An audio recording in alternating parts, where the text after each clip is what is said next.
কাট, slog সুইফ আর জায়গায় দাঁড়িয়ে লম্বা শট, প্রায় সব ধরনের শটই খেলেছেন তাওহিদ হৃদয়। এক কথায় বলা যায় মিরপুরের আকাশে যেন 4 ছক্কার বৃষ্টি নামিয়েছেন টাইগার ব্যাটার হৃদয়। ভারত সিরিজ সামনে রেখে কুলদীপ যাদব আর আকসার প্যাটেলদের কড়া হুঁশিয়ারি দিয়ে রাখলেন এই টাইগার সেন্সেশন। ছক্কা মারা যে খুব যে কঠিন বিষয় নয় হৃদয়ের কাছে, সেটি তো অনুশীলনের ছবিগুলোই বলে দিচ্ছে। এই মিডল অর্ডার ব্যাটারের মুখের কথা হলেও ইন্টারন্যাশনাল ম্যাচ কিংবা অনুশীলনে সবখানেই তিনি যে বাউন্ডারি হাঁকাতে ভালোবাসেন তারই প্রতিচ্ছবি দেখা গিয়েছে বুধবারের অনুশীলনে। আত্মবিশ্বাস থাকলেই যে কোনো মাঠে ওভার বাউন্ডারি আদায় করা সম্ভব, অন্তত এই ডানহাতি ব্যাটারের মাঝে তা প্রতীয়মান। মাত্রই বিগ ব্যাশে দল পাওয়া লেগ স্পিনার রিশাদ হোসেনকে কোনো ছাড়ই দিলেন না।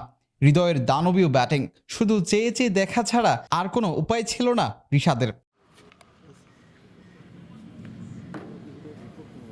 স্পিন সামলানোর পর পেসারদের বিপক্ষেও যেন ব্যাট নয় চাবুক চালিয়েছেন।